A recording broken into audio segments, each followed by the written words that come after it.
Salam suksma angling dharma kepada semua para sinar. Ingat para sinar, kita dalam hidup selalu berdoa kepada Tuhan Yang Maha Esa, kepada para dewata, para betara, pada malaikat, pada nabi, pada Tuhannya masing-masing. Ada selalu berdoa memohon keselamatan, perlindungan, mohon kita dapat warunugraha, biar kita panjang umur, biar kita sehat, biar kita lancar rezeki, kalau kita sakit biar cepat sembuh, kalau kita tidak punya kerjaan biar kita dapat pekerjaan, dan semuanya yang baik-baik.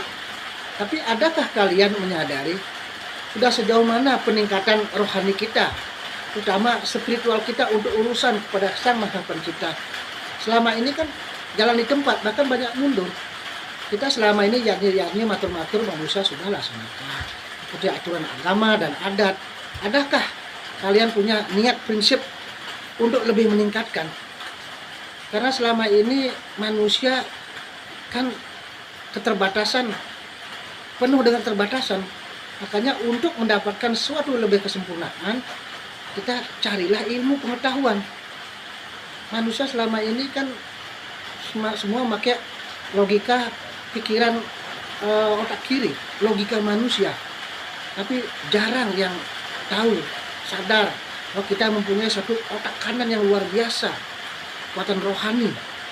Kekuatan rohani itu adalah kekuatan kesadaran diri, kesadaran yang lebih tinggi, yang lebih banyak penyerahan diri.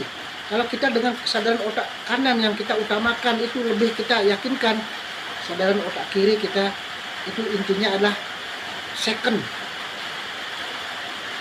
Karena bagaimanapun kita sebagai manusia tidak akan bisa mengatur kehendak beliau.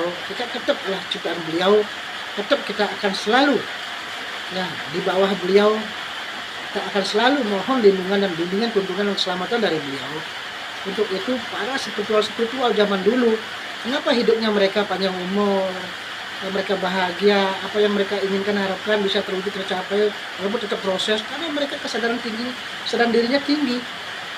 Karena sekarang manusia itu kan agemnya adalah manusia itu merasa dirinya pintar, pandai, sudah suci, sudah mulia, sudah lebih tinggi daripada orang lain, sudah lebih segalanya. Itu jadi kelemahan manusia.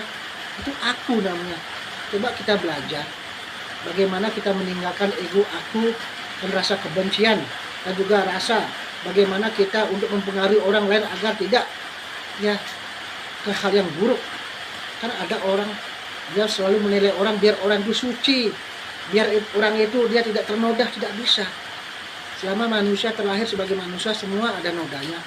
Tapi kita ingat bahwa manusia kalau sudah selalu belajar di jalur yang dharma, surga akan menanti. Walaupun kita masih banyak kurangnya, daripada kalian atau siapapun hanya mencari kelemahan orang, mencari titik noda orang aja.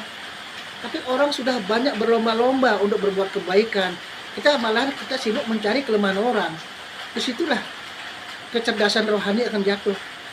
Kemuliaan rohani, jiwa terang akan hancur gara-gara kita selalu mencari kelemahan orang.